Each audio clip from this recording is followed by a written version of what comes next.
Neurolearning, c'est le titre du livre que j'ai écrit sur ce sujet de la pédagogie. C'est l'apport des neurosciences à la formation. Et on va voir pourquoi les neurosciences maintenant, sachant que les neurosciences, ça existe depuis plusieurs décennies. Qu'est-ce qui fait qu'on parle de neurosciences aujourd'hui ? C'est qu'il y a eu un tournant technologique dans les années 95. Qu'est-ce que c'était que ce tournant ? C'est l'arrivée d'un type de scanner très particulier qu'on appelle les IRM fonctionnels. C'est l'imagerie par résonance magnétique nucléaire. Ces scanners ont la particularité de permettre de voir le fonctionnement du corps et notamment du cerveau en action. Aujourd'hui, grâce à ces nouvelles technologies, on peut voir ce qui se passe dans le cerveau en action. C'est-à-dire, si je vous mets dans la machine, là, tout de suite, l'un d'entre vous, là, madame, je vous mets dans cet IRM fonctionnel, je vais voir ce qui se passe dans votre cerveau. Est-ce que vous avez des émotions ? Est-ce qu'elles sont bonnes ? Est-ce qu'elles ne sont pas bonnes ? Est-ce que vous êtes attentive ? Est-ce que vous êtes en train de rêvasser tout à fait à autre chose ? Et donc, la douleur, les émotions, l'apprentissage. Aujourd'hui, on sait comment un enfant apprend à lire, comment il apprend à calculer, qu'est-ce qui se passe quand on lui donne une énigme à résoudre. En parallèle de ces nouveautés sur le plan technologique, il y a eu un changement de paradigme. Qu'est-ce que c'est que ce changement de paradigme ? Pendant très longtemps, jusque tout récemment, on s'intéressait au cerveau quand il était malade, quand il était déficient, quand il était blessé. Du coup, la science venait se pencher sur le cerveau qui n'allait pas bien. Et puis, dans les années 98, il y a un chercheur en psychologie qui s'appelle Martin Seligman qui a dit « Mais après tout, pourquoi est-ce qu'on ne s'intéresse qu'au cerveau qui ne va pas bien ? Si on allait voir ce qui se passe dans le cerveau des gens en pleine forme, des gens particulièrement heureux, des gens particulièrement performants. Qu'est-ce qui fait que certaines personnes sont plus heureuses que d'autres ? Il y a une personne qui a été déclarée la plus heureuse sur Terre, parmi toutes celles qui sont passées dans la machine IRM, c'est Mathieu Ricard. Vous connaissez Mathieu Ricard, qui est ce scientifique qui est français de l'Institut Pasteur, qui est devenu un moine bouddhiste. Voilà, chez lui, les zones du bien-être et du bonheur sont allumées beaucoup plus que chez toutes les personnes qu'on a pu faire passer dans ces machines. Alors, est-ce que c'est dû à la méditation, à sa vie de moine ? On n'en sait rien. Il y a peut-être d'autres facteurs. Mais voilà, c'est des débuts de pistes pour comprendre qu'est-ce qui se passe et surtout comment tout le monde peut en profiter. On va voir les progrès incroyables des connaissances sur le cerveau. Premier progrès, je vous en ai parlé, c'est ce qu'on appelle la neuroplasticité et la neurogénèse. C'est-à-dire, contrairement à ce qu'on croyait encore récemment, le cerveau produit en permanence de nouvelles connexions cérébrales et de nouveaux neurones. Et ce qui est le plus important, ce n'est pas tant le nombre absolu de neurones, c'est le nombre de connexions. C'est-à-dire, c'est qu'ils soient bien reliés les uns entre les autres par un tas de petites passerelles. Et on va voir ce qui favorise ces passerelles. On a découvert que le cerveau était malléable. On croyait que le cerveau, c'était un organe immuable qui ne faisait que vieillir. Pas du tout. Le cerveau se remodèle. Alors, il y a des grandes structures qui sont constantes depuis 10 000 ans, parce qu'on a le même cerveau qu'il y a 10 000 ans. Mais au niveau des microstructures, ça se remodèle en permanence. Ça se déconstruit, ça se reconstruit en fonction de nos apprentissages, de nos expériences, de ce qui nous arrive à chaque instant. Là, en ce moment, votre cerveau est en train de se remodeler. Quand on va se séparer, vous et moi, à la fin de ce topo, notre cerveau ne sera pas le même que quand on s'est rencontrés au début. Et on voit la structure se modifier.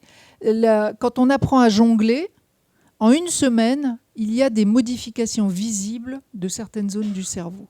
Donc, vous voyez, ça va très vite. Nous allons voir maintenant la deuxième partie qui est comment capter l'attention en prenant en compte le fonctionnement naturel du cerveau. Qu'est-ce qui fait que certaines infos vont intéresser notre conscience plus que d'autres ? Il y a des critères. Notre cerveau, il a des préférences qu'on va voir et on imagine à quel point c'est important, quand on veut capter l'attention des personnes qu'on a en face de soi, de se baser sur ce que le cerveau aime bien et ce qui attire son attention. Nous avons un sens qui est prépondérant sur tous les autres, c'est le visuel. Nous sommes des êtres visuels. tout ce qui capte notre vue va nous intéresser plus que le reste. Quand on ajoute un sens à un autre sens, ça augmente encore l'intérêt du cerveau.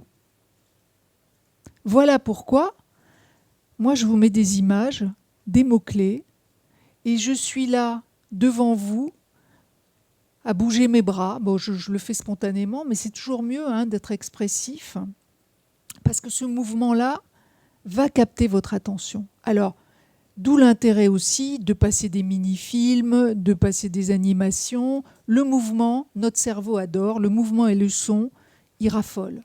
Pourquoi est-ce qu'on est tous complètement accros à nos écrans? C'est pour cette raison. Parce que notre cerveau adore la combinaison de l'image en mouvement et du son. Si je vous parle en vous montrant des choses, vous allez voir encore mieux que si vous ne faisiez que voir, et vous allez entendre encore mieux que si vous ne faisiez qu'entendre. Qu'est-ce qui va être important pour maintenir l'attention? Là, je vous ai fait une représentation, on va dire métaphorique, de la courbe de l'attention pendant un cours magistral d'1 heure. Au début, vous avez l'attention qui monte. Les gens arrivent au cours, ils sont présents, le cours démarre. Dès que c'est nouveau, l'attention est accrochée. Donc les 10 premières minutes, les étudiants écoutent. Et puis ils sont là pour apprendre quand même. Puis au bout de 10 minutes, si le prof continue à ronronner avec ces slides-là, qu'est-ce qui va se passer? Décrochage de l'attention. Ça va descendre et ça va rester en bas à peu près jusqu'à 10 minutes avant la fin. Qu'est-ce qui se passe 10 minutes avant la fin? Le prof va dire par exemple, bon, nous approchons de la conclusion, ou alors nous allons récapituler puisque la fin du cours approche. Pouf, tout le monde se réveille. L'attention remonte. Eh bien oui, il y a de la nouveauté, on va passer à autre chose. L'attention remonte et le cours se termine.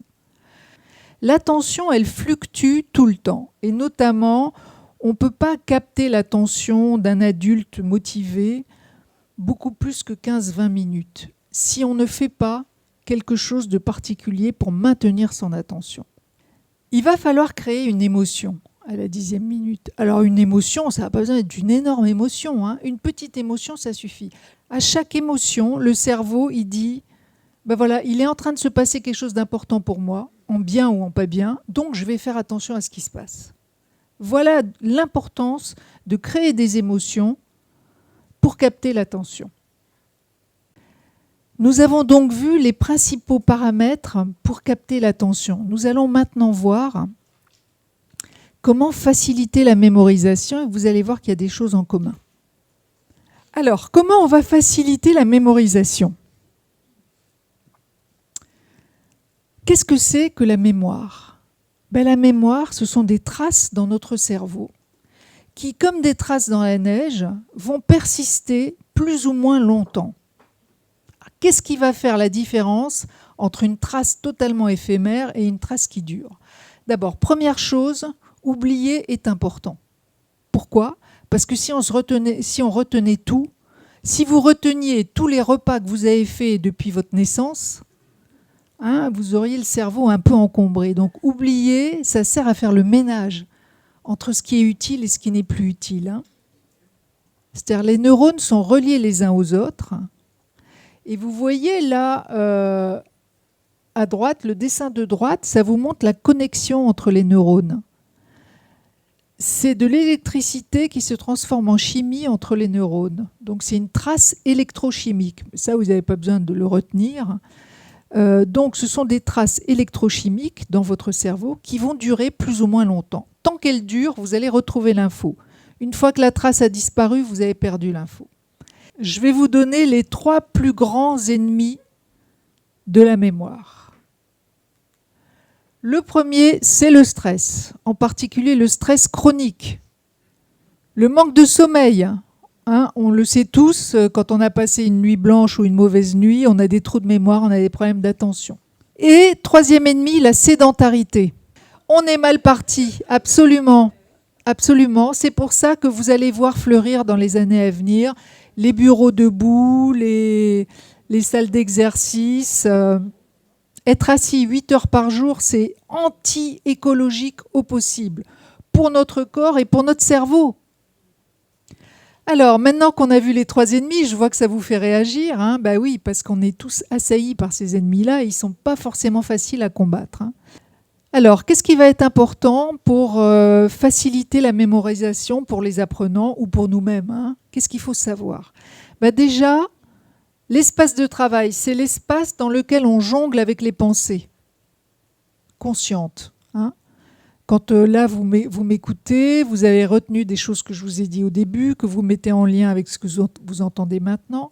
On ne peut, dans notre espace de travail conscient, on ne peut manipuler en gros que 3 ou 4 blocs d'informations à la fois. Ça veut dire quoi? Ça veut dire que si je vous donne 5 thématiques, les balles, elles vont tomber. Parce que vous ne pouvez pas jongler avec plus de 3 à 4 balles. Ensuite, pour mémoriser, l'information a besoin de structure. Parce que on a plusieurs mémoires, hein, je ne rentre pas dans ce détail-là parce que ça, vous pouvez le lire partout. On a plusieurs mémoires et il y a une mémoire très importante, c'est la mémoire sémantique, c'est celle qui donne du sens, c'est la mémoire des connaissances générales. Cette mémoire-là sur laquelle nous nous appuyons beaucoup, elle a besoin de structure. La mémoire, il y a des traces anciennes, vous savez les traces dans la neige là, qui sont bien profondes, c'est les traces de ce qu'on a acquis. Ça, c'est des traces solides et durables. C'est ce qu'on sait déjà. Et puis, il y a les traces fragiles des informations nouvelles.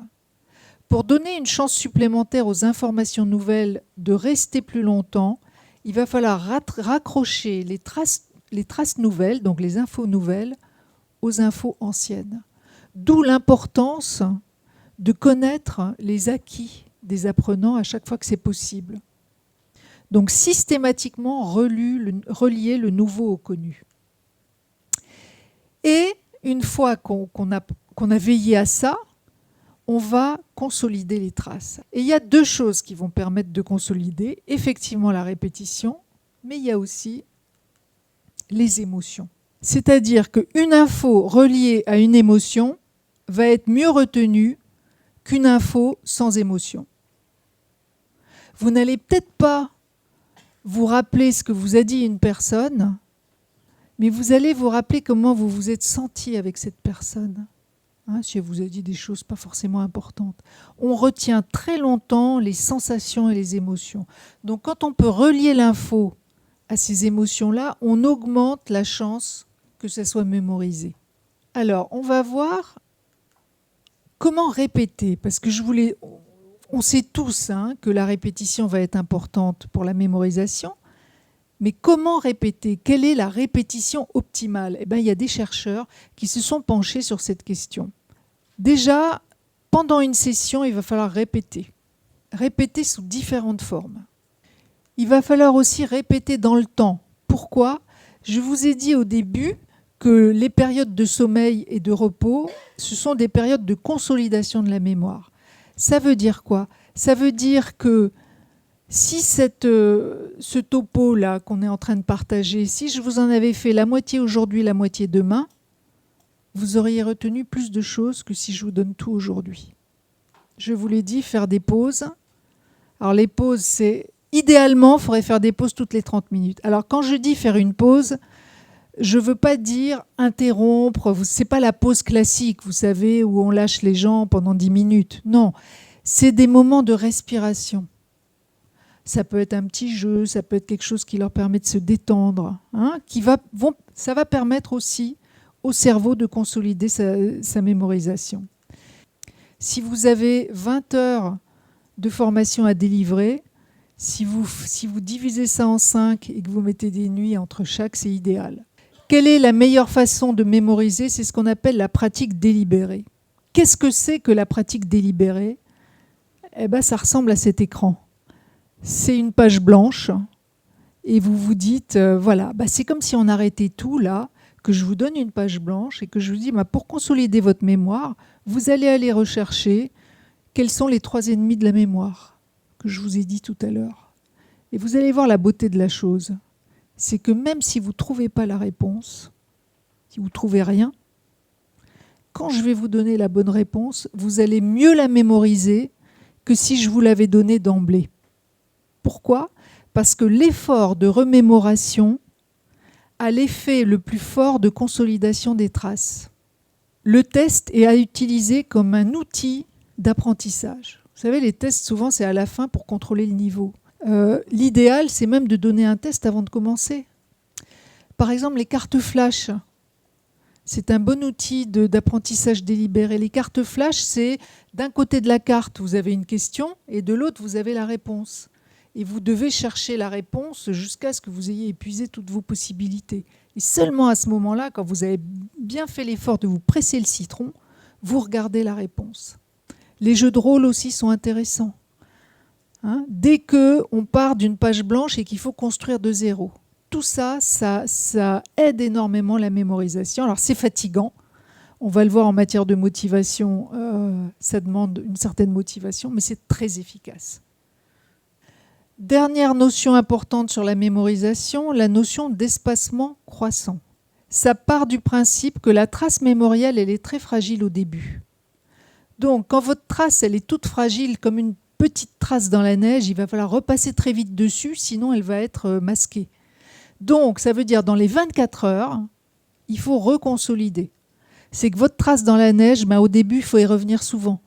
Une fois qu'elle est bien creusée, elle peut se maintenir longtemps. Et il y a un moment où elle va se maintenir à vie. Voilà, et on va finir sur la neuro-checklist de la motivation, qui est issue de ces éléments de la motivation. Poser un cadre clair pour réduire le stress. Respecter la charge cognitive pour qu'il n'y ait pas besoin de jongler avec trop de choses à la fois. Faciliter la compréhension, puisqu'on a vu que l'incompréhension est une source majeure de stress. Dédramatiser l'erreur, puisque l'erreur est nécessaire à l'apprentissage. Il ne faut surtout pas la sanctionner. Il faut encourager l'effort et dire que l'erreur est normale. Créer un climat de confiance pour que les gens acceptent de prendre des risques et qu'ils n'aient pas peur d'être jugés. Calibrer les défis pour que ça soit stimulant, qu'il y ait un défi, mais que ce ne soit pas décourageant. Multiplier les opportunités de succès. Il vaut mieux un petit bonus toutes les heures qu'un très grand bonus au bout de 10 heures.